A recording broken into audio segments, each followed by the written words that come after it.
I spoke to Khalid in 2000, and I just told him, listen, I have this vision. I want to do a remix of Aicha. And he was like, yeah, just go for it. Do it. That song was important because it was a tribute to our mothers, aunties, daughters, and it was post 9/11. Industry is just like any industry. They want to make money. I remember there was a program in Germany called Big Brother. They wanted us to go in there and perform Aicha. And I was just like, I'm not doing it. And I had to talk to a lot of CEOs to explain to them I'm not doing it. We were traveling the world, and this is post 9/11. I mean, three brown, brothers traveling over, a lot of security checks. So, I mean, alhamdulillah, we saw the world, write about these narratives that are our history and not hide away, not hide Deen away, not hide the food away, not hide your parents away or your mother's hijab away. That song about Palestine, Look Into My Eyes, the poem was written by a Palestinian teenager. And when my friend introduced me to that poem, I felt like this is strong words. But I had to take some of the words out. So I've been very vocal about it here in Denmark, and people ask me why you're so passionate about it. I'm like, I've been singing about this since the beginning, and we've been listening to it. We've been listening to what's going on in Palestine for, ever since we were born.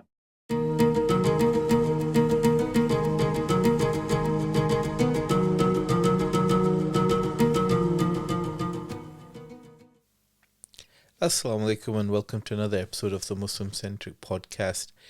I'm privileged to have singer, songwriter and activist Isam Bachiri as my guest in this episode. You may know Isam as one of the founders of the hip-hop group Outlandish from Denmark, and they had a global hit, including a number one in Germany with their cover of the song Aicha. They were a band together for about 20 years from 1997 and were signed up to major record labels.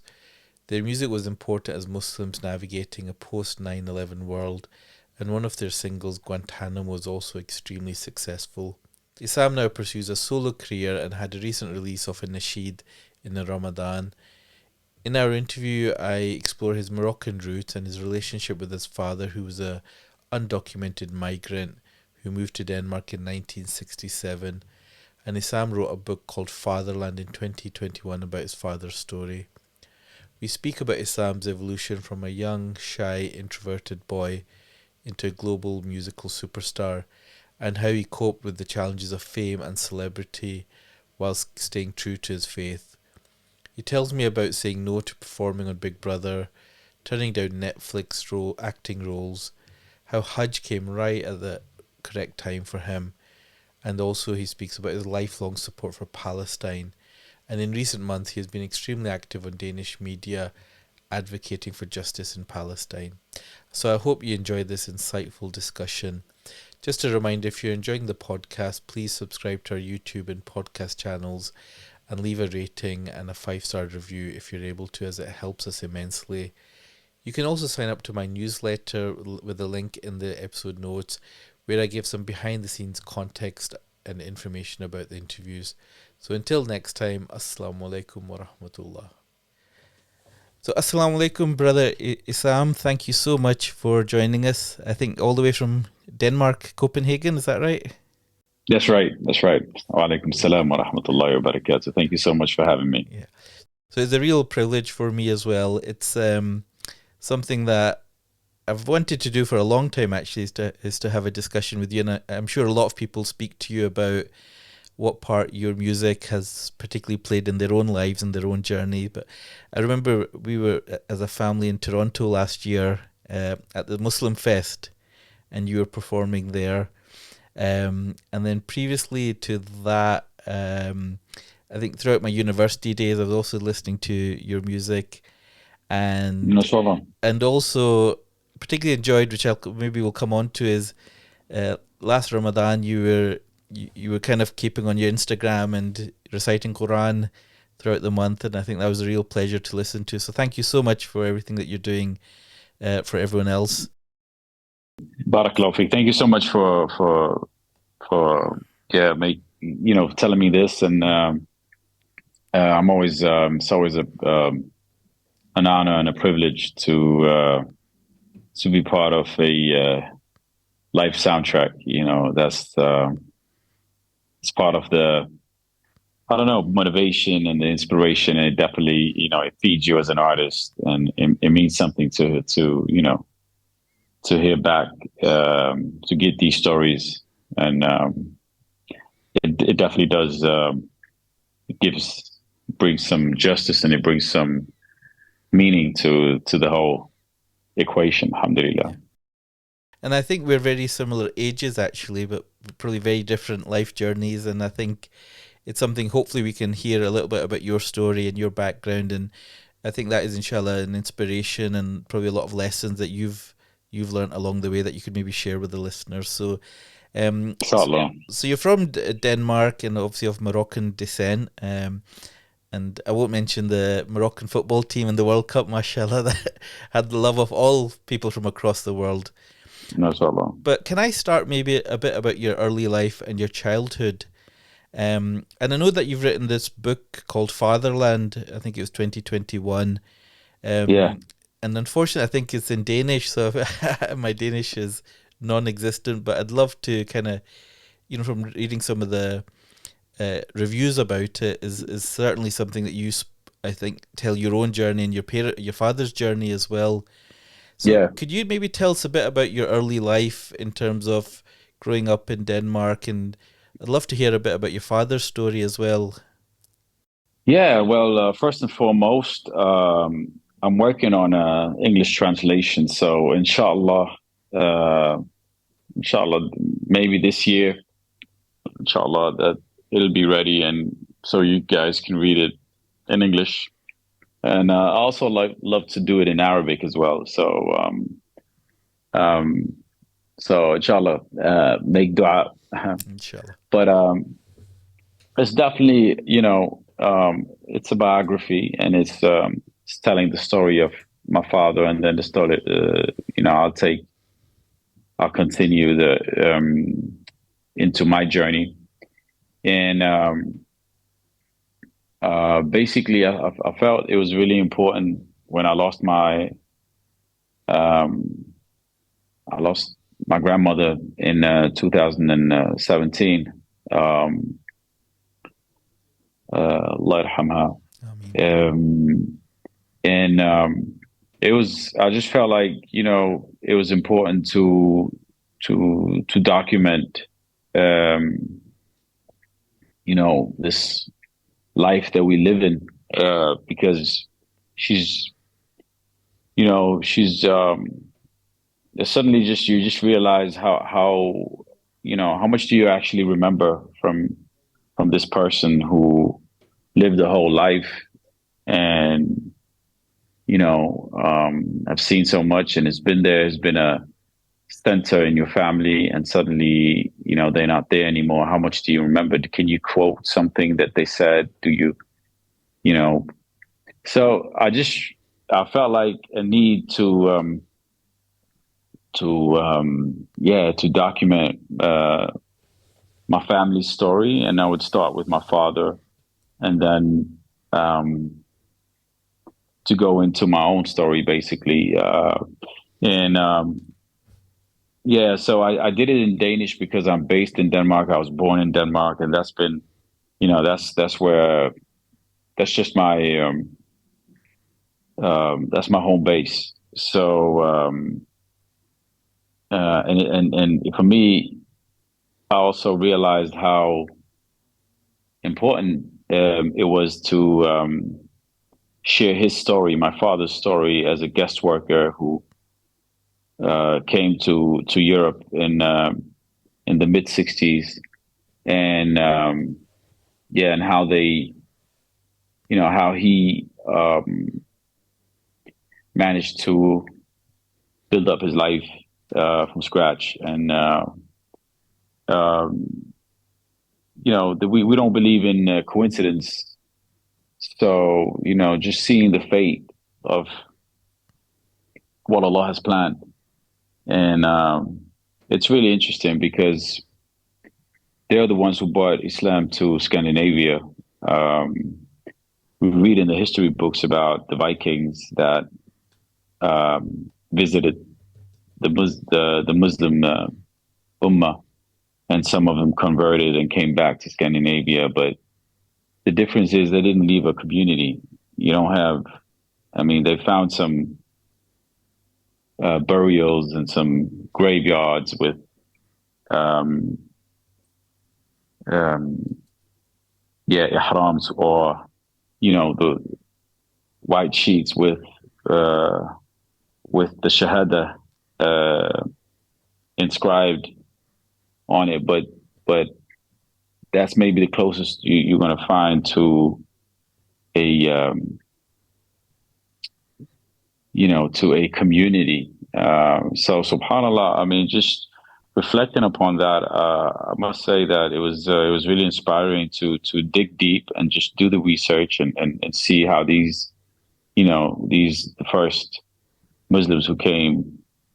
I know it's a different story in Scotland and in UK, but every country has his story, and the profound thing about this is, not much of his story is to be found in the museums or in the history books. Now,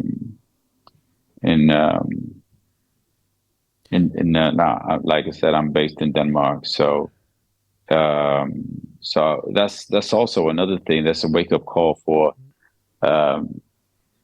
taking his story and again the importance of documenting and sharing, and also just making people aware, like, hey, how come our museums are so poor when it comes to the history of the immigrants, or the first Muslims, Yeah. I think that's actually a fascinating point, Brother Isam, and I think there are parallels, because in the UK particularly, there was this mass migration after the Second World War in the 50s and the 60s, particularly from the Indian subcontinent. So I think the migration pattern was a bit different, and many of the people that actually moved to England, it was manual workers. They're working in factories, and it was, they didn't speak the language, and they came with a few pennies. And actually, so, the ones that moved to Scotland, because this is another project that I've been involved in, is that we've kind of wanted to capture the first-hand stories of that generation that came, particularly in the 50s and the 60s and the 70s. Because if you don't get it firsthand, you'll get it second and third eventually, and it won't be as rich as their own experiences. So I think we recorded like 100 interviews and worked with the museums here to try and recognize, Wow. the culture. So it's a fascinating thing that I think we do need to promote. But one of the things that we found was people didn't want to talk about it. So it took a lot of trust to get people, particularly the females. And I'd be interested to hear about what your thoughts would be, and particularly like your gran. The women didn't want to talk about it either because they didn't feel it was their place, or they didn't think. But they were the ones, I remember one of the aunties, said, look, I came from Pakistan and I was in this little flat in Glasgow. It was grey, it was raining, it was wet. I couldn't speak the language. Husband would go to work all day. And she goes, I would just sit there and cry and miss the homeland, And so women didn't want to talk about it, but particularly even the men, there seemed to be a lot of trauma. And I think also they didn't feel their stories were significant. So it took a lot of trust. But it'd be fascinating to see, did your father, was he open about these stories? And your gran, did she, would she share that? Or do you think it'd be easy to capture some of these stories in those early generations? Yeah, I had to convince. Obviously, I had to convince my father because he's always been kind of like an ambassador for us as the kids in the family, as a father figure, but also as like a cultural ambassador. He's always been reaching out to the communities around him, and always felt like it was important to connect and build bridges. So from that perspective, I knew, like, he had what it takes. He has what it takes to tell the story. Because I totally recognize what you're saying there. That you also have a lot of um, from his generation that does that they don't want to speak. They don't want to talk about it. They don't. There's some trauma in there. There's some. There's also just why would write a book? I mean, one of the arguments my father used when he was trying to when he was giving me his arguments for not doing this project, it was like, we he said our generation, we don't write books. That's not why we came here. We came here to work, and we just did the mosque. We don't write books. Yeah. And And and there's some truth into that. There's some truth into that. I understood completely what he was saying, but it's not right. You know. yeah.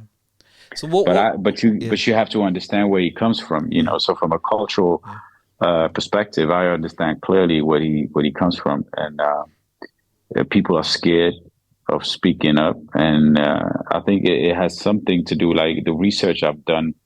I see that being illegal in a country uh, can leave a certain impact on you. I mean, that's part of the trauma that you just, even when you not illegal anymore in a country, you still have some sort of side effects or uh, something that still haunts you.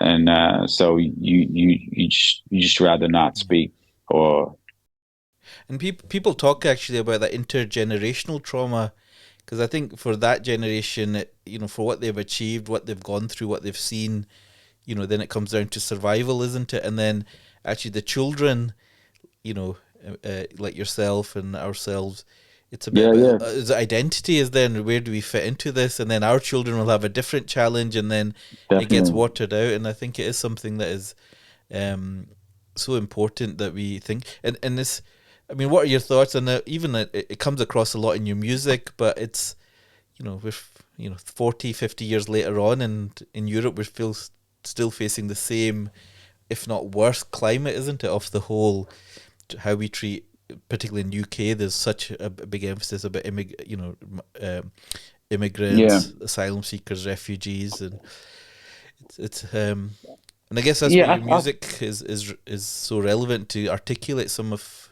those experiences. Yeah, I think we still. I mean, I think we're on better terms. I don't think it's the same as when our parents came or grandparents. Um, and we have to recognize that as well. Yeah, Just so we don't lose hope or just um, be too negative or something about it. I think we have to recognize that we are gradually um, improving our situation and our mm, uh, yeah, our lives here, yeah, and the fact that we feel more and more at home here is um, is proof of that um, we're getting somewhere.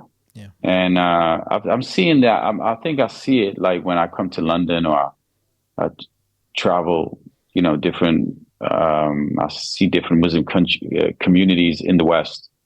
Um, and yes, as we progress and as we grow as a community, we become more and more visual.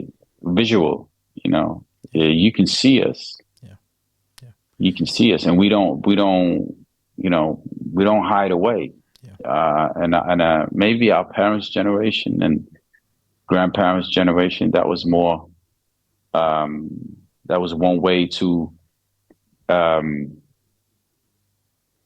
That was one mode that we use a lot, again, from the whole illegal um, life experience. Um, and suddenly it's important to be invisible, and just, Mm. you hide away. You don't want to, you don't want attention. But now it's different. I mean, we speak, yeah, some of us speak multiple languages, but we definitely speak the language where the country we were born in. Um, and Yeah, so Yeah. gradually things are changing. I believe they're changing for the better, but there's definitely also um, some challenges, and one of the challenges is yeah, the whole Deen aspect, Islam, Yeah. um, being part of a Western culture. That's that's something that um, that we are seeing becoming more and more part of um, Yeah. Western culture. And yes, there is definitely people who are afraid. Um, there's definitely people who are um,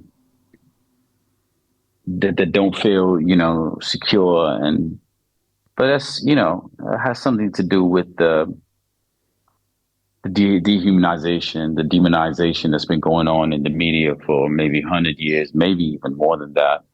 Um, but as we get more and more into society, because of work and education and sports and the cultural scene, the music, the poetry, the books, the movies.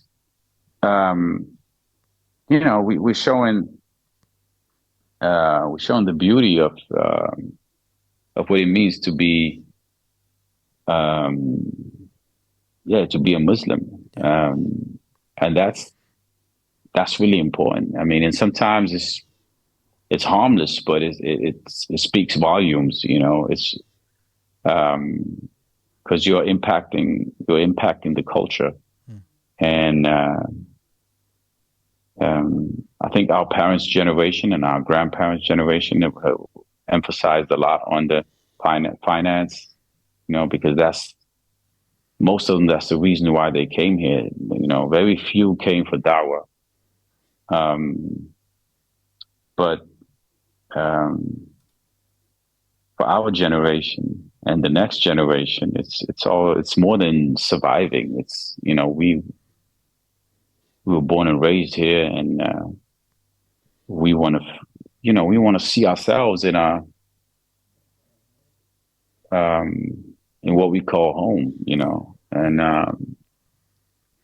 and so the traditions, like Ramadan, to take an example, or Eid, it doesn't have to be Pakistani or Asian traditions. You're gonna start seeing traditions that has roots in uh, well, that's formed here in the West, Yeah. but it's a Western Ramadan or Eid tradition, and I think that's again gradually, slowly, um, Ramadan by Ramadan, Eid by Eid. We're slowly finding our own, how do you say, um, way of doing this. And it's with all the fields that are out there, like if it's music or poetry or even food. Um, so we can use what our grandparents and parents gave us, but we can also uh,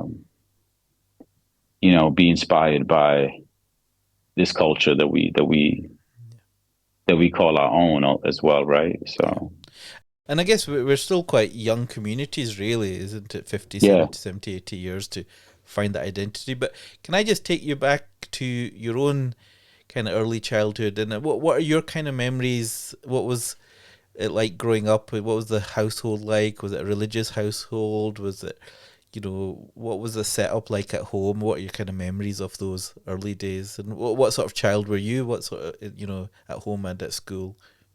Yeah, so the household was, I wouldn't say it was, strict religious. It was more like cultural Moroccan. Um, but I remember my parents, they prayed and we would pray together. Um, but and I was always like, I've always been this more introvert kid, um, trying to, um, yeah, trying to fit in. Um, well, my father was, he had a very positive outlook on life and society. So he he's always been like this. Always had this drive. He's like just always going, always out there, um, trying. Um, Also new ideas. Like he was one of the first in Copenhagen to open his own. They call it like a driving instructor school, and where he would be teaching in Arabic and in Amazigh, and then Danish, and so he always had a thing with languages as well. But he kept pushing, kept uh, climbing up the stairs of society, and so it was it wasn't just money, and he wanted to be a teacher as well. And so at one point he was working like three jobs, and I bet every all our parents and grandparents would know that narrative. But at one point, his doctor told him like, "Listen, if you keep going at this pace, you're gonna get a heart attack. So you need to relax." And that was a good thing because I remember during the '80s, I kind of like missed my father. He was very involved in the community. He was helping out in this union, and he was, yeah, just helping, being doing service to a lot of people. And but you gotta remember the family as well, right? Um, so Alhamdulillah, I mean, we were like middle. I would call it like went from working class. It was a working class family, and you used to travel to Morocco every summer, or maybe second year we would go, and we drove. My father would have his car and just would fill it up with stuff, and then drive through Europe, Germany, France, Spain, How long would that and take? that would be like 3-4 days, depends on your uh yeah, how busy you are. And would you But enjoy? Would you enjoy that, or were you? You yeah, say yeah, that yeah. No, no, you'd enjoy? that was a trip. That road trip is mashallah. Fantastic. Yeah, yeah, we loved it, loved it. Good memories, coming back. I'm from the northeast part of Morocco, so it's a little city called Nador, Okay. and yeah, alhamdulillah. And he's from the countryside, and my mother's from like the city. Um, so we would be staying at both places, on and off, and always, it wasn't like a week or 2 weeks. We would be there for the month, for the whole summer, basically. Fantastic. So And yeah, man, mashallah. what was your mum like when you were growing up? Yo, my mother is like, she's the first institution of learning, man. Like, um, she was home, taking care of the house, taking care of home. And yeah, mashallah. I mean, she came, they got married in 74, and in 75 in Morocco. In 75, she came to Denmark. 76, my elder sister was born. In 77, I was born. And had my brother. They had my brother in 1998. Uh, no, sorry. Yeah, in the 81, I believe it was, and then um, my sister in 90. So um, yeah, so it was something because it was definitely culture shock as well, Yeah. and Yeah. but so much. I mean, I did this doing this biography. I did it with my father because I knew that also like language wise, my Moroccan and my the language of Amazigh, which is my mother tongue, is not that good anymore. So if I had to like retrack that, I had to go back to Nador and stay there for a year or two or something, and just to get some take some set sessions and get some language course or Yeah. whatever. But um, but I would love to do that project with my mother as well because, like you said, I mean, they just have it's a different perspective and it's as equally important part of the narrative of our lives. So inshallah, that's another chapter, and we'll see if we get to that, inshallah. Inshallah. Yeah, alhamdulillah. Yeah. So And I mean, what were you? Was there quite a large kind of similar Moroccan Muslim community in your school, in your class, or were you a minority in terms of? Did you no, feel? no, yeah, definitely a minority. Yeah. There wasn't any Moroccans. There was maybe a Pakistani and um, Turkish, but very few. And So did you fit um, in, or did you face racism and no, I think prejudice? um, that would. I think as kids, you always want to fit in. There was some experiences with some racism, but I think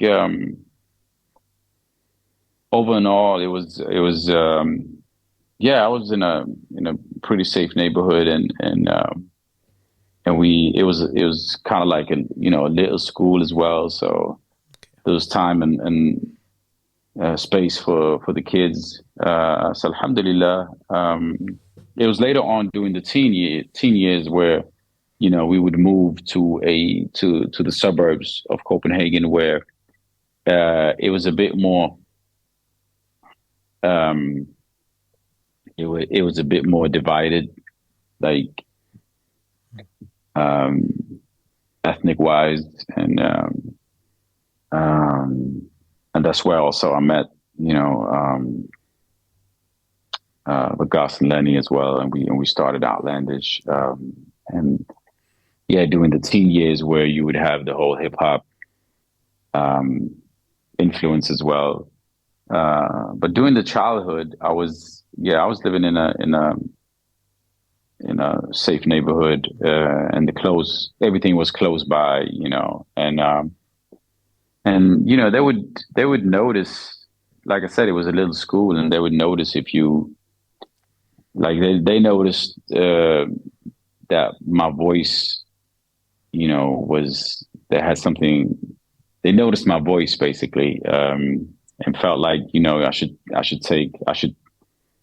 should move into a music school. Should Mm. go to a music school instead of an ordinary one. And but subhanallah, that school was so far away from my home, and I didn't feel safe, you know, going there. So I just stayed in this ordinary elementary school, and I didn't know anything. I wasn't into music or anything back then, so I didn't know what they were talking about, and just a kid in the third grade, alhamdulillah. So, but yeah, so Yeah. felt pretty good and safe there, I would Good. say. And you said you're a shy or introverted Yeah, child. Are you still that way, or I mean, people might be surprised because you've performed in front of probably tens of thousands of yeah, people, yeah, and yeah, you've been everywhere. yeah. Has that been something you've you know changed, or is you've learned to kind of No, no, manage that? yeah, it's something you work on. It's something you work on. I think, um, I like, when you're on stage, um, you don't really realize how many people that is watching you, or, it's almost like a conversation with one person. And I think it's part of the courage to to step into that zone is that you're sharing with people something that you love, and something that you cherish. So that's like the drive and um, the inspiration. Um, but because introvert can be, you can be introvert in many ways. So Yeah. um, and I'm not to this day, not into to the companies and um, the crowds, and I'm still working my way in, when it comes to malls and stuff. So Do you find um, a lot of artists are similar, that they actually are quite introverted? Because I think the more I kind of hear about artists and creatives and people that have performers, you actually hear a lot of them, and actors, etc. They are quite introverted in many ways, and their art, or does provide them an outlet which they're able to switch into and switch out of when they're on stage, etc. But you've obviously spent a lot of time with other artists and performers. Do you think there is some kind of commonalities there? no, I think people are different. Artists are different. Different personalities, different characters. Um, so, alhamdulillah, man. I mean, um, all shapes and sizes, Yeah. and so my parents gave me the name Isam, and Isam means the safeguarded, and I've always felt that, growing up, and there was my big sister, there's my mother, there's my father, and so in that way, for me, it's more like um, um, yeah, you wanna, at one point in your life, you want to find that leadership. You Mm. know, I just did Umrah, Mashallah. uh, and Subhanallah, going there and walking around the Kaaba and doing the tawaf. I was leading my family, and I have two small kids as well, Mashallah. and one of them on my shoulders, right? And at one point, my wife panicked because there's so many people, and the kids started um, just being a little bit uncomfortable, I guess, and we just had to take a break. But and she was considering just calling it off and just taking a break or just going back to the hotel or whatever. And I was like, listen, we started this and we're going to end this. And so I just need you to, stay Mm. close and, just Yeah. let's just stay together and do this. Bismillah. And alhamdulillah, we did it. I mean, it was crowded, but it wasn't that crowded. I mean, it's not Ramadan. I can't even. I've been there when it was Ramadan as well. So, but Yeah. subhanallah, I mean, that place is always crowded, right? It's Subhanallah. always crowded. But alhamdulillah, we had a beautiful experience, a beautiful Umrah Yeah. together as a family. I think it's important as well to, but again, like it's almost like a life journey in itself. Just doing the Umrah because you're going to go through ups and downs, and you're going to Mm. experience a little bit of this and a little bit of that, and you will be tested, and um, and you're going to feel it in your feet as well. Yeah. And you, Um, and and you mentioned so obviously, alhamdulillah, yeah, you mentioned your own yeah, yeah. children. So, do you think? I mean, are you very mindful in terms of the father that you are, um, based on your own experiences of your own father? Yeah, I mean, yeah, we try. I try to be mindful. I try to be, I guess, more in the present, Mm. and I think that's one thing that our generation has learned. I mean, one thing that maybe a lot of us missed when we were growing up, but that's part of the circumstances. Like I said, when I was growing up, I was definitely, looking back, missed spending more time with my father. And one thing my father had though was he like I said, he loved languages, so he was really into reading. He was into reading his newspaper, and loved like dictionaries, and also he had this uh, ambassador role going on from the get go. So he would always encourage us to um, go back to Morocco, and visit see the traditions, see the culture, know the language, and subhanallah. So he would really like pace us, and Yeah. sit down with us, especially during the weekends, Yeah. and um,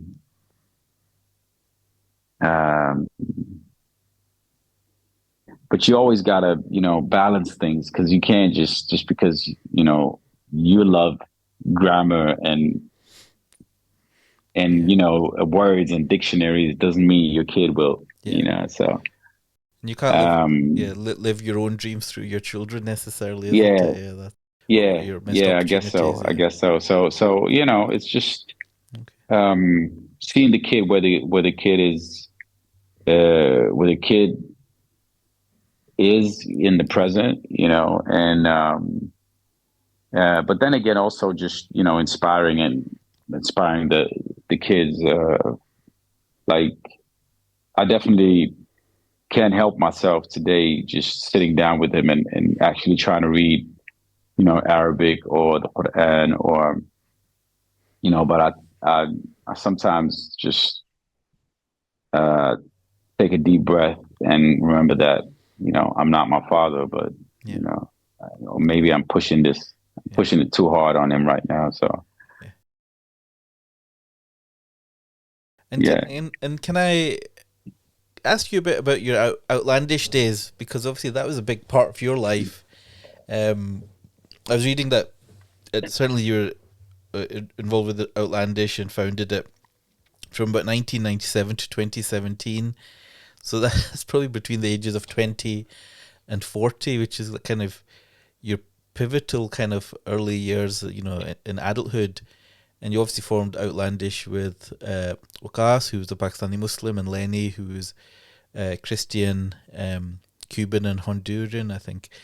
Um, I mean, how do you feel about talking about Outlandish days? Because it was such a big part of your life. Is that something that are you fed up of people asking you about that, or is it still, No, no, are you okay with that? no. I'm okay with that. Yeah, Alhamdulillah, I'm yeah, good. I mean, yeah, like you said, it's been a big part of my life, yeah, and subhanallah, man, like 20 years. time is flying, Yeah. man. And so, but we had an amazing journey, Yeah. and I always feel like it was a privilege Yeah. and an honor to be able to create and be creative, Yeah. But, yeah. doing those times, you know, Yeah. because a lot of things happened uh, during those times. You know, we wouldn't just it wasn't just entertainment, but we were actually talking about what was going on around us, Yeah. and you know, some of the things that uh, some of the narratives that we've been talking about now. You know, the childhood, the uh, uh, yeah, the teenagers, the racism, the being Muslim in the West, you know, all this. I mean, all this Yeah. had an influence on our music, and you know, my mother, yeah, like my mother, she loved music when she was, um, yeah, back in the days. Yeah. Now she's into the Quran, you know. So MashaAllah. Yeah. alhamdulillah, Yeah. we recite together, and but you know, she was really a big fan of, Yeah. especially like classic artists like Kulthum and Fairuz Yeah. and Abdul Hakim, um, Haf, Hafiz, I believe that's his name. Yeah, like they had vinyls and they had cassettes, and So, you know, and yeah. when we started getting into the breakdancing and uh, writing lyrics, and I mean, we figured out pretty fast that we couldn't break. I couldn't break dance because I was, you know, I just really I sucked at breakdancing. But you know, you do what your friends are doing, you Yeah. know. So and like we have a saying in Morocco, you know, tell me what your friends, who your friends are, and I'll tell you who you are, Mm. something like that. And it's true. I mean, we had a brotherhood and a friendship, and it's always the teenagers. Yeah. Teenagers, I mean, that's what matters. You Yeah. know, friends matters a lot during the teenagers. It's just Yeah. something that you know Allah has put in us. Yeah. It means the world to you that you know you have a. That's why community is so important, right? But especially during the teenagers, it's just Mm. you know. So, so So how did you kind of meet Wakar and Tileni? we Wakas. were neighbors. We lived Okay. in the same area, basically. Okay. We lived in the same area. We used to play soccer or football, sorry. And yeah, and from there it just went into like I said, the breakdancing, and then it went into um, uh, the rapping and writing lyrics and doing demos, and then just you know like any other band doing demos. And we were in high school, using the facilities there, performing at some of the high school concerts, um, and just getting more and more experience, and you know finding yourself also, just because we were really inspired by you know the African American uh, rap scene, and but also the French and some of the I remember even you know there's some Brits as well, you know, Asian Dub Foundation, different vibes, you know, and you just see you're looking for you know a mirror. You're looking for someone that resembles you, someone that just you know that had your sound, you know, and I think in the African American um, sound, we would hear the minority. You know, we would understand. That's what we, you know, they are a minority over there. We are a minority over here. And even though there's different societies, different challenges, but um, um, it definitely inspired us. You know, but the French scene, I would say, was closer because they look like us. It was they look like Arabs or um, Moroccans or North Africans or and then you have in the Brits there was definitely more Asians. So the whole thing just was loads of Yeah. inspiration, and that's when we realized like we had to start digging in our parents' music and culture and trying to find our own sound and write about these, narratives that are our history and not hide away, not hide away, not hide Dean away, not hide, the food away, not hide your parents away or your mother's hijab away. Um, but talk about it and try to see where is the poetry in that whole narrative. Yeah. So when we came out um, with no excuses. I mean, we were just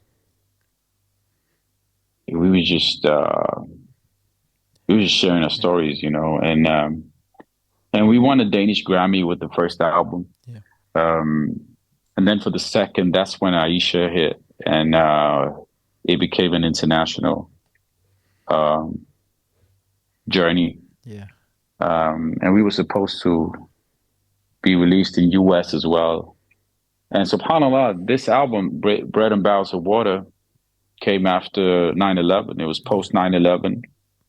Um, and so that whole thing was going on as well. Yeah. Um, and I remember releasing Aisha.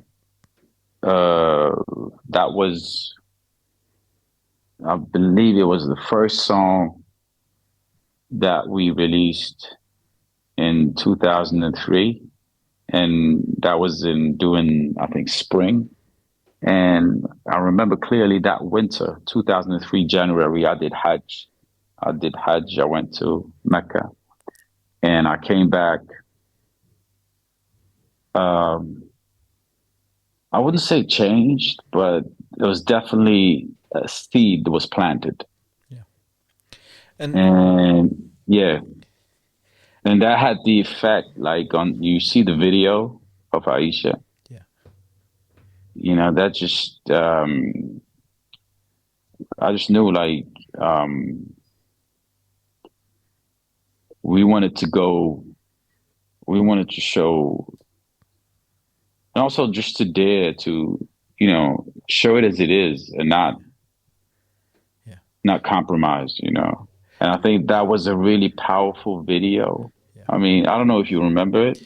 Yeah, no, no, no. I used to watch it with myself and then with the kids as well, since they've been growing Yeah, up. yeah, yeah. Because I think Yes. what people underestimate Islam is, or perhaps the younger people that weren't around at that time, as we get older, it wasn't just, I think, um, how long Outlandish were doing this and what they produced, but it was the timing as well.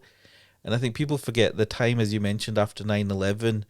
It Yeah. was a massive kind of shock to the whole world, but especially Muslims in the West, because we were looking for, well, actually, do we belong here? I remember, those discussions amongst me and my friends.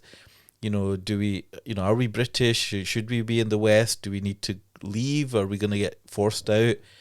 And there was this real struggle of finding positive voices, positive identity and narrative. Yeah. And I think that's where, certainly when I started to get into Outlandish, was after that kind of 2002 2003, and because we found here it was a really, as a Scottish guy sitting here, so one was there was Muslims that were create in the creative arts, because I think that's something we had lost particularly for many decades, and in the kind of um, Indian subcontinent, was, as the migrants that came to the UK, because it was all about education and work, and the arts and creatives weren't really prioritized. But it was Yeah. that idea of, well, actually, there's Muslims up there, but also it's with a positive message. The music wasn't just music for the sake of music. It was every song almost had a message behind it, and that's Yeah. something that in those days I remember, because we were kind of initially, as getting more, into our deen was, well, we got into the sheeds, right, which is then, Yeah. which was great because that was new, and Yusuf Islam's CDs and Zayn Bikha and Dawood Warnsbury. And then you're getting older and you say, well, I need something a wee bit more. I can't keep listening to the sheets. And that's what Outlandish was resonating with, that young side of, well, Yeah. actually, where's our identity? Where are we fitting? And then, Aicha, which was, amazing. But the video, as you mentioned, hijab wearing, massive, Yes. hit. But also, I think people forget is how the other big thing that struck with me is that you were with a major record label. It wasn't just a Muslim record label. Is that you'd gone kind of mainstream, that idea of, I think was it with RCA, Sony, BMG over the years, is that you were actually mainstream, so it wasn't just a niche market. No. And that helped with our identity, I think, particularly to say, well, actually, this is something that we can relate to and resonate with. So I think the timing post 9/11, it was something that I think is pivotal, and that's what, nobody can take that away from you guys in terms of what you produced around that time and the influence, I think, and particularly my generation. But yeah, no, I think it was so needed at that time. It was something positive because I think we were shaken as finding our identity because it was such a massive Subhanallah. rebuilding. Um, um, One thing I realized was, like I said,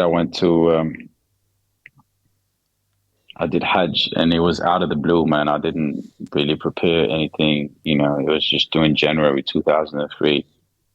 The album Bread and Barrels of Water was out during the summer 2002. Yeah, so those were formative years, man. I mean, uh, that album dropped in a very important time, and I feel like Aisha was just like almost like an anthem of hope. I heard we got a lot of fan mails, a lot of attention from the world, especially because of that song, and especially because of the video, Mm. but most importantly because of the song. I mean, understand that as an artist, you are first and foremost your songs. The message is not on the first roll; it's secondary. And but because it was post 9/11, people people needed people were looking for light. People were looking for hope. People were looking for something that just brought people together. And when we did that,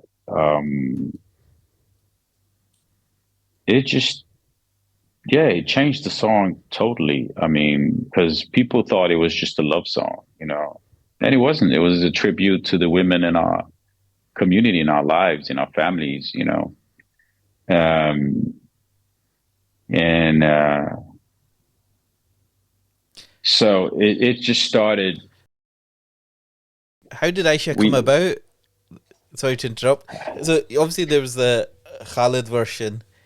Yeah. How did it go from there to you adding your lyrics and stuff? Was it a kind of planned, or was it just kind of fell into it? How did? And No, like I said, I mean, did you know it was going to be a hit? I believe that everything happens by the will of Allah, and I used, like I said, during my childhood and youth, we would go back to Morocco every summer. And I remember in the mid-90s, sitting on the rooftop of in the family house and just listening to, the sunset, and just listening to the track of that summer was Aicha, Sheb Khalid. Yeah. And I just remember thinking, I have to do a remix of this song, and that was like an oath or something, but it was bound to happen, and it happened, alhamdulillah. And the timing was, yeah. So when it dropped, I remember I was doing Hajj when Bagas called me, and I was in Mecca, and he said the DJs are playing the song. The DJ, I mean, in Wow. the clubs, Subhanallah. you know. I was like, I don't know if that's a good thing or a bad thing, but yeah, we take it. I mean, Yeah. it is what it is. But he was like, listen, because we didn't even release the song yet, so the DJs just took it from the album. They took it themselves, and that's the, you know, they say that's the best way to break a song is just when the DJs, just out of own will, basically start encouraging people to listen to this song, right? So the radios didn't even play it. It was the DJs, and then the radio started demanding, like, "Hey, this song should be the next single." And from there, it was just history. I mean, the rest was history. Germany, UK, Spain, different parts of Europe, different parts of Asia, and then the big dream, America, right? And subhanallah, we went there. We were in New York. We were traveling the world, and this is post 9/11. I mean, three brown, you know, brothers traveling over. A lot of how do you call it? Extra check. Yeah. What do you call it? Security checks and border Security control. check, and yeah, a lot of security checks. So, but we, and alhamdulillah, we saw the world, and we were supposed to uh, drop the album in America as well. We had a little showcase for L.A. Reid and his people, and subhanallah, a month after that showcase, we heard that L.A. Reid and his company went bankruptcy. So and it just stopped there. But we were still traveling Yeah. the whole world, and busy with promoting and singing Aisha. Yeah. Did you have to get permission from Khalid to Yeah, of obviously course, get of all course. I that spoke to permission? Khalid I spoke to Khalid in 2000, and I just told him, listen, I have this vision. I want to do a remix of Aisha, and he was like, yeah, just go for it, do it. Um, Subhanallah. So yeah, Yeah. Alhamdulillah, man. I mean, Did that song was important because it was a tribute to our mothers, aunties, yeah. daughters, and um, and it was post 9/11. Yeah. So we could have chosen to be more careless and just be artists on stage and not talk about what's going on around us. Just like today with Gaza, what's going on in Gaza. If you look at what's going on in top 10 or top 100, you see how many of those songs are actually talking about what's going on in the world. Yeah. It's Because you guys were it's doing it promote. back in the Look Into My Eyes as well, wasn't it? That's Yeah. Palestine So Master. so that whole thing. I Really mean, covered. again, that was the um, it had the snowball effect. From the Hajj. Like I said, a seed was planted. And that next album, Closer Than Veins, was it was very spiritual, inspired uh, album, also lyrically, and but that's where that song about Palestine, "Look Into My Eyes," also is born from. I mean, the poem was written by a Palestinian teenager, and when my friend introduced me to that poem, I felt like this is strong words. I need to, but I had to like take some of the words out, and like the word Zionist was in there. I couldn't, that had to go out, and there was another line that said, "Give me liberty or give me death." That was actually the closing line, and I had to take that out as well. And Yeah. but just listening to that song today Mm. and reflecting uh, upon the lyrics, it's just horrific, and it's a tragedy Yeah. that those words still count today, and Okay. it's still the same, and there's nothing new. Yeah. So I've been very vocal about it here in Denmark, and people ask me why you're so passionate about it. I'm like, I've been singing about this since Yeah. since the beginning, Yeah. and and we've been listening to it. We've been listening to what's going on in Palestine for ever since we were born. I asked my father the other day. I told him like, why I don't remember us going to the demonstrations or you know and screaming our lungs out. Where were you guys in the '80s? And he was like, son, we were just they made us forget about it. I just think I think he means the world, like just Mm. everyone is busy with their own dunya, and this is going on, and it's not really in our news that often, or it's not really getting the attention that it deserves because the politicians don't want to talk about it, and they don't want to, they have interests, they're taking care of their own businesses as well. And so, alhamdulillah for the social media, man, because I've been Mm. telling the media straight over here in Denmark, just, hey, it's not thanks to you guys. You guys sucked. You Yeah. guys have not been doing a good job.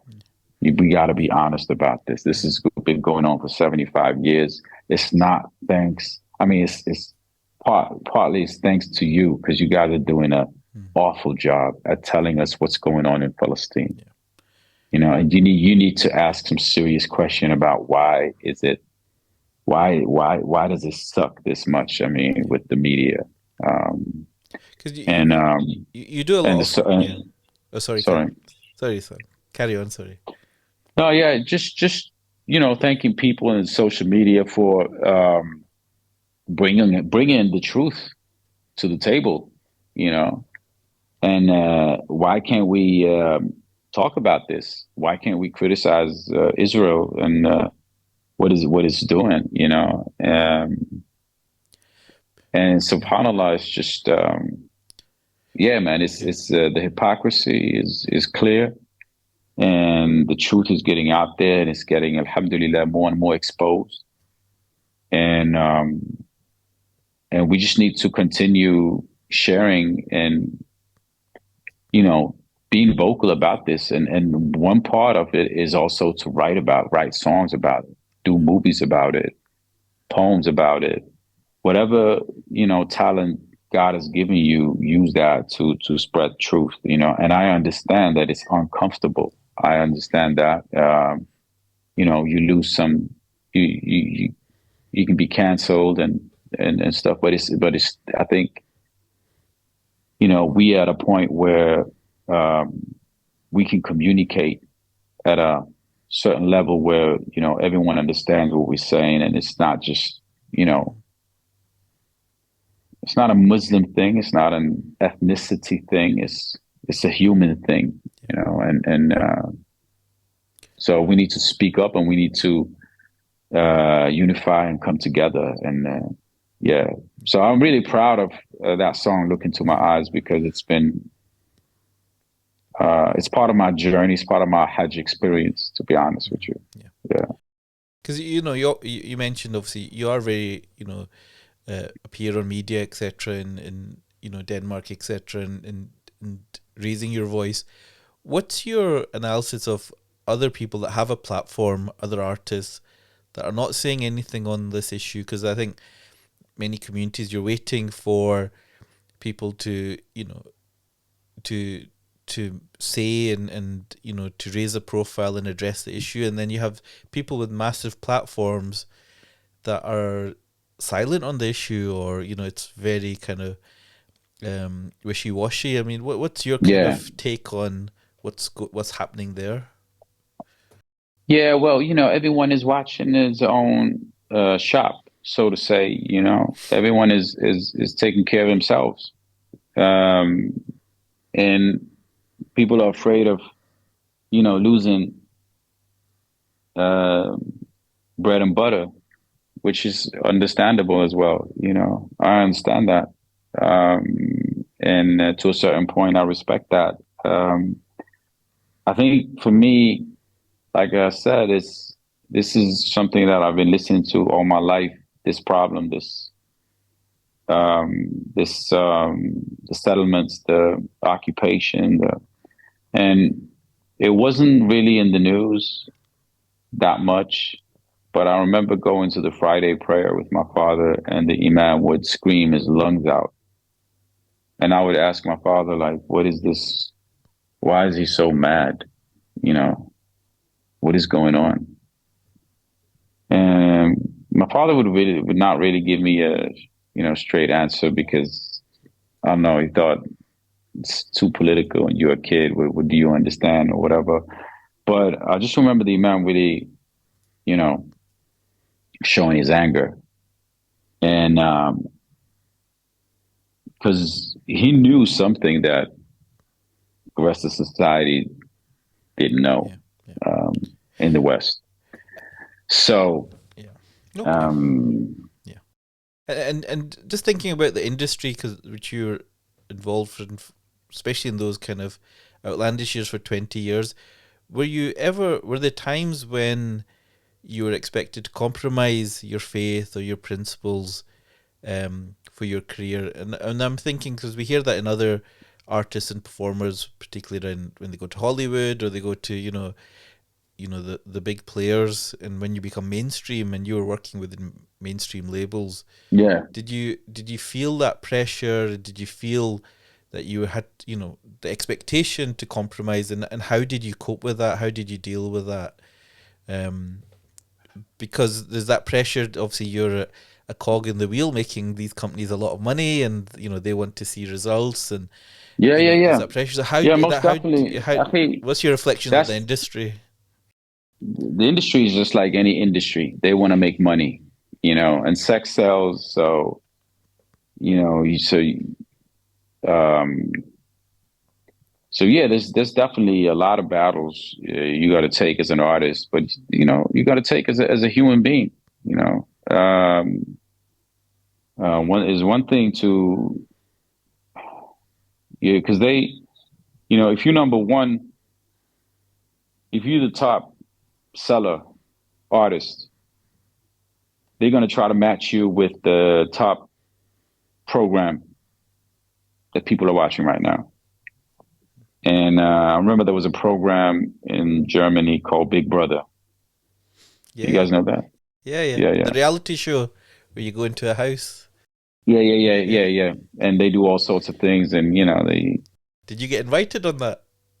yeah, yeah, they wanted us to go in there and perform All right. Aisha, and I was just like, I'm not doing it. And I had to talk to a lot of CEOs to explain to them I'm not doing it. You know, this is not my thing, and I pissed some CEOs off definitely. But so yeah, you're gonna have a lot of these, But I mean, everyone. I mean, this is what we believe in as Muslims. Is life is a test, right? And you are going to be tested. And so yeah, I mean, just But when you like when you're in your yeah, one of the reflections yeah, that came that I've learned from this whole journey of the Hajj experience was, like I said, it was I I wasn't prepared for Hajj. You know, I had the time, I had the money, I had the health. I had basically what it took, but I didn't prepare myself like for going. It was just I was just I definitely feel I was blessed and I was invited to go by Allah. And the reason for that was because just 3 months later, Aisha went number one, and I was about to be prepared for that whole circus, you know.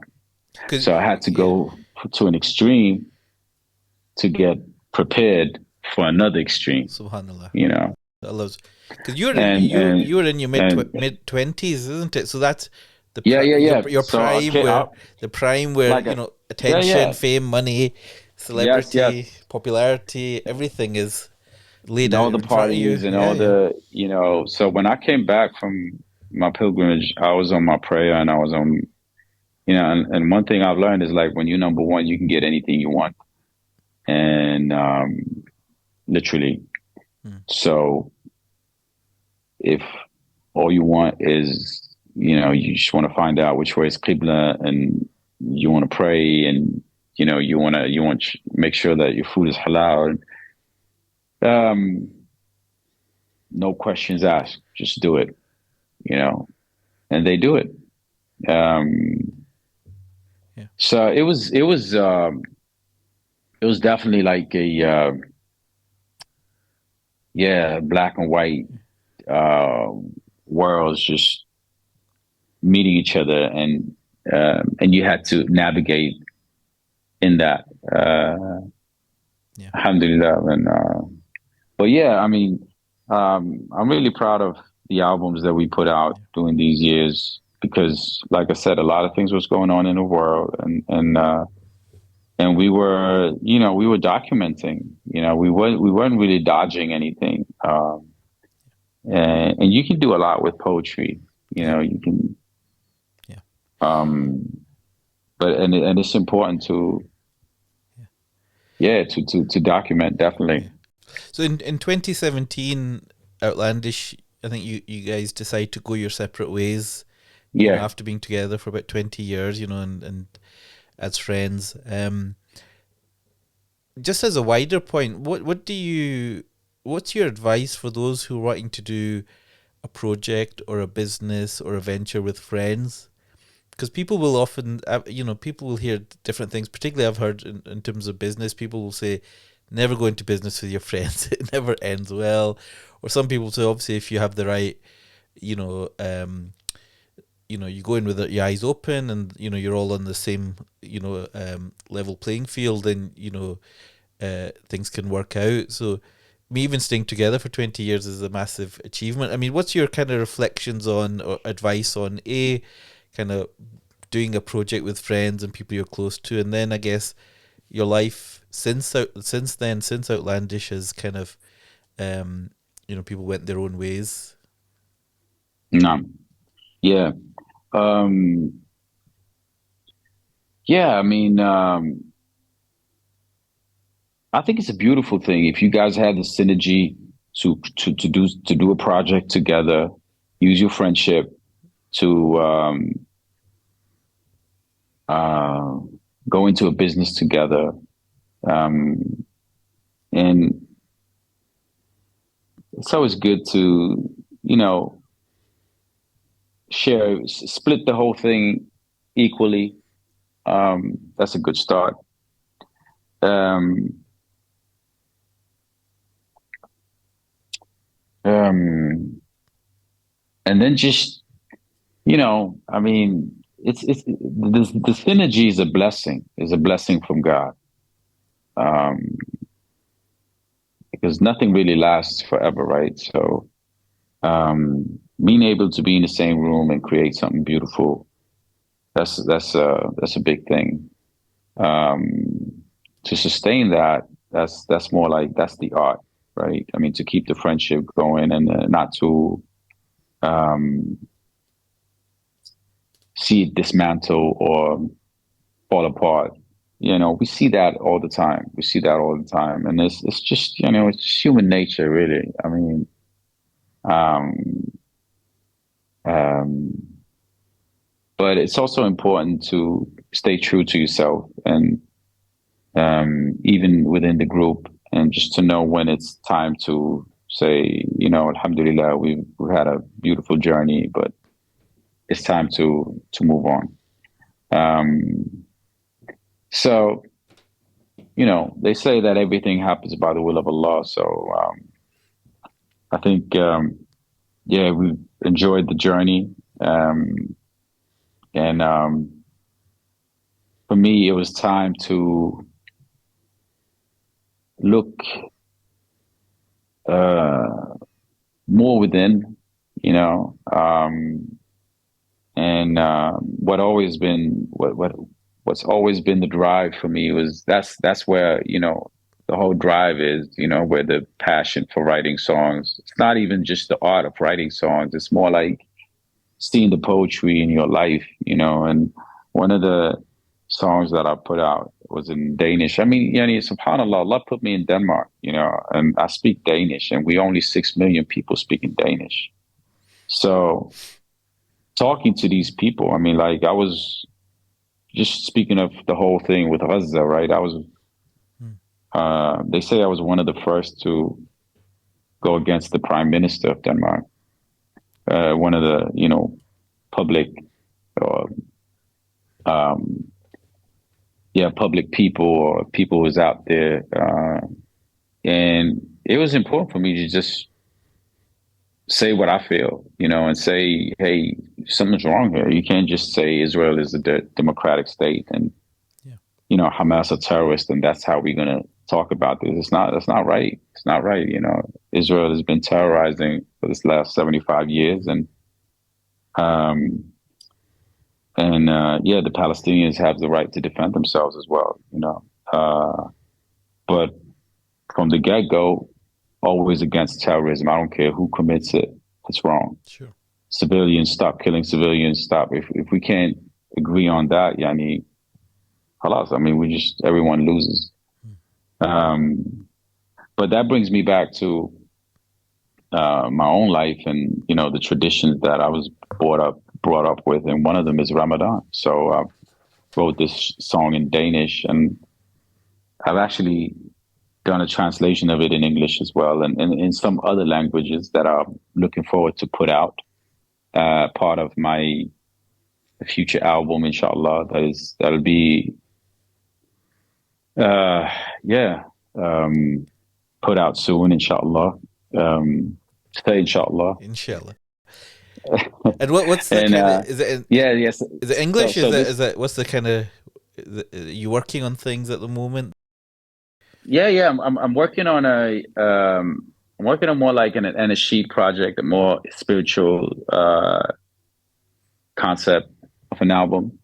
And but this is, like writing about Ramadan is just something that is, you know, it's close to me. It's been part of my life, my whole life. It's so close to me that, you might not even see it, but to actually document that in a song that will be remembered for the not just rest of your life, maybe, just like Tala al Badru, Tala Yeah, al Badru alayna. No one knows who wrote that.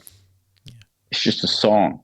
yeah, It's not wahi. It's not a revelation. It's a song. It's yeah, someone who documented and who made a tribute to the Prophet sallallahu alaihi wasallam coming to Medina, yeah, in a poetic way. yeah, And this is almost 1,500 years ago, and we still singing that song. yeah, So it's just the art of seeing who you are as a human being, your identity, your culture, your heritage, everything that your parents have given you, and yeah, just bringing that, just giving it its respect. So I wrote this song in Danish, and when I wrote it with my friends, two of them are non-Muslims, but we could all agree upon what I had to explain. Another brother, a Turkish brother, also was with it. We were four writing this song, and just you know, I remember the right wing in this country yep, just making a fuzz and making a fuzz about it in the news and in the newspapers, just in the media, because they were almost like they were scared. They were scared of a beautiful song about Ramadan, yeah, you know, in their own language, yeah, you know. That brings me back to the first topic that we talked about, when, Islam in the West and yeah, Are we really, like you said, post 9/11? Should we stay here? Should we go back to wherever, Um, so yeah, we got work to do, Yeah. and inshallah, I mean, dunya won't um make us fall asleep. Yeah. Brother Sam, you've obviously achieved a lot and done, had a lot of experiences over the years, and I guess, at the top of your game as well. And I'm wondering about this idea of sacrifice. And to achieve anything in life, that is worth, having, you need to sacrifice something. Um, what do you think you've had to sacrifice over the years to do what you love and what you're good at? Um, yeah, I think you definitely have to nurture your soul to um you nurturing your soul when you're sacrificing and protecting yourself, and that could be anything from a gig, anything from a promotion stunt, promotion gig, whatever. Um, um, there's a very thin line between art and money, and you want to try to stay as credible as possible to who you are. Um, but just the other day, I had this offer of playing the villain in a Netflix um, series in here in Denmark, and I just read the script and I just knew, like, listen, my son. First and foremost, I'm not really an actor, but you do see that Yeah, artists getting into acting yeah, because yeah, um, it just goes hand in hand, right? But I really like this villain role, but just his character and what he was doing with his chick, and yeah. I was like, "Halas, man, come on, what are you talking about? What Yeah, are you where talking the about? So you're where not the gonna do this. boundaries? Yeah, Halas, just say no, thank you, and move on. Allah has better plans for you. yeah, So um, and then just, try to focus on what is it yet you want to use this platform for, or to what's the goal? I mean, and yeah, loads of tawakkul. I would say loads of tawakkul, and um, yeah. And then you gotta be patient, and you gotta have some good people around you that understands your perspective on life. Um, yeah, and it is just what it is, man. I mean, like, you can't get everything, yeah, and you can't make everyone love you. It's fun being number one because you get a lot of attention and you get a lot of love. It's humbling, and um, it's overwhelming as well. But you also gotta just understand that this is, you know, it was in your, it's part of fate, and even this the taste of it can be very sweet, and you want to taste that sweetness again, mm, but you gotta accept that it's not in your hands. Allah decides who gets what, and the the biggest, yeah, man. I mean, just to be, try to be satisfied with what you have, yeah, you know, is probably one of the biggest mm,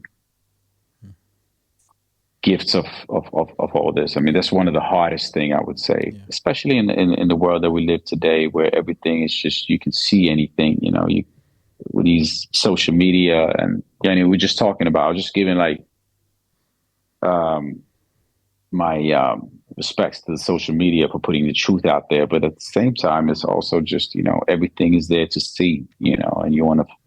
you want to follow the artists, you want to follow the actors, you want to follow the scholars, you want to and there's this picture perfect, yeah, and we all know it's not really like that, but you get it's dunya and it's deceiving, so alhamdulillah. I Yeah. mean, but always, have hope and ambitious, be ambitious and go for it, but do it in a way where you can always um, see yourself in the mirror and be proud of yourself. And I, as you know, or as I may have mentioned, so I'm a psychiatrist, so I'm particularly interested in mental health now. Mashallah. Um, I didn't know that. yeah, so people obviously go through highs and lows in life. What advice would you give to anyone that is struggling, or you know, are going through a difficult time in life, whatever that might be, and what has kind of helped you, or how have you kind of dealt with your kind of difficult times? Because everyone will experience this. What advice could you give? Yeah, subhanallah. Um, um, there's no quick fixes. Things happen gradually. That's a rule of thumb in this life that Allah has given us. Everything happens gradually, and you got to nurture it. Um, so whatever obstacles is in front of you, um,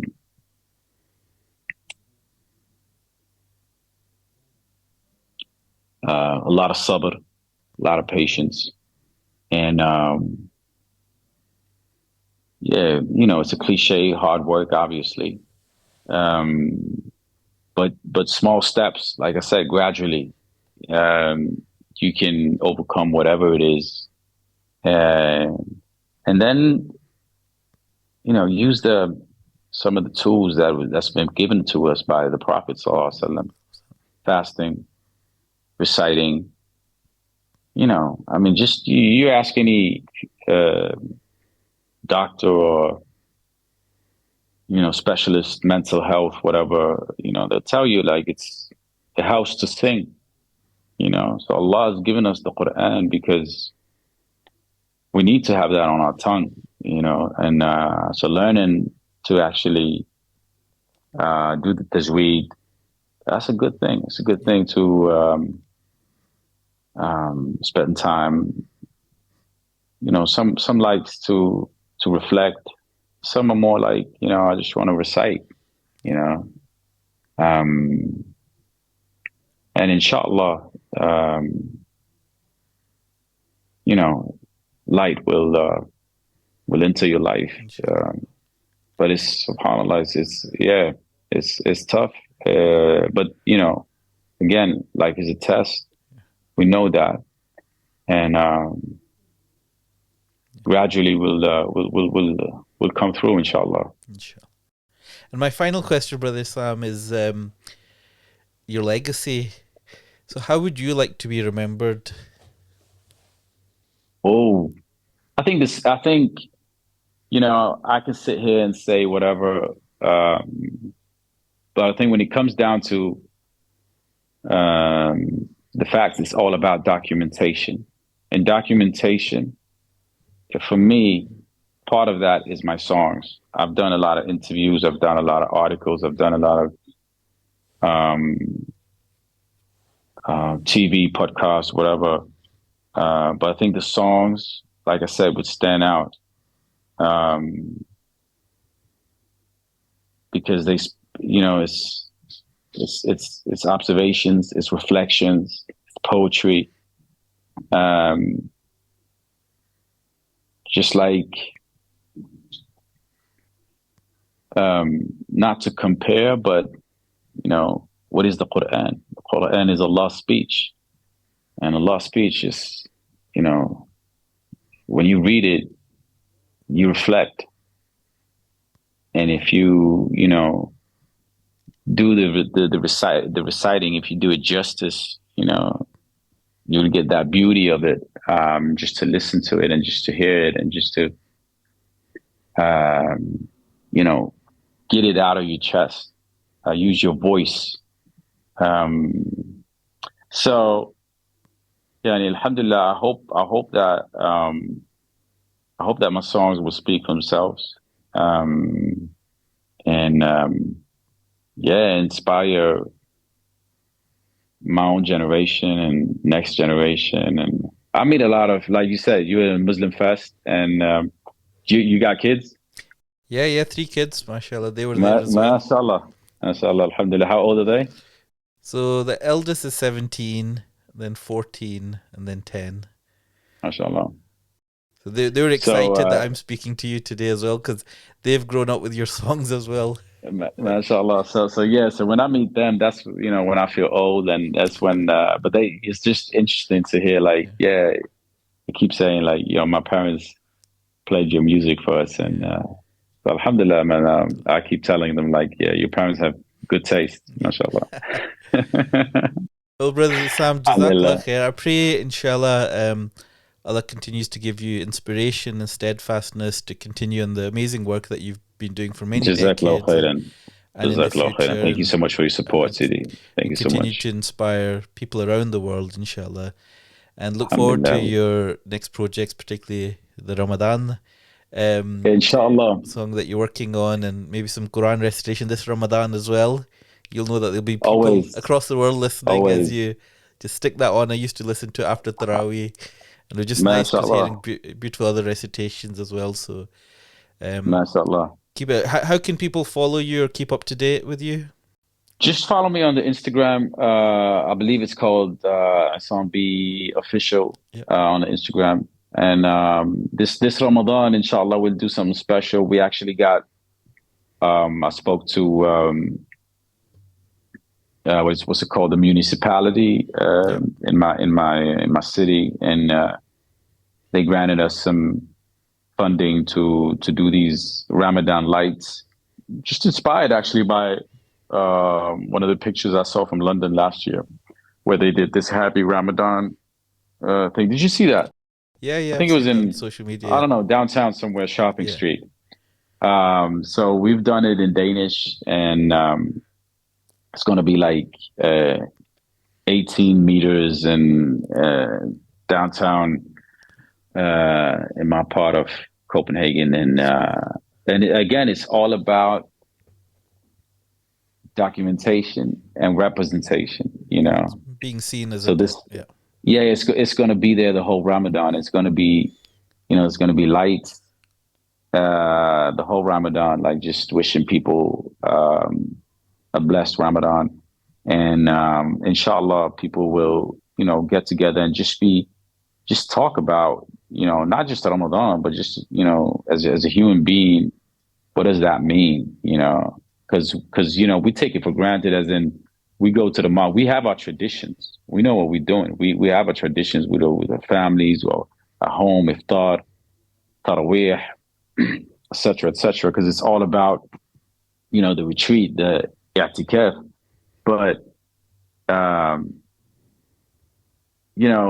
does the society know that it's Ramadan, or is it just March? Yeah, You know.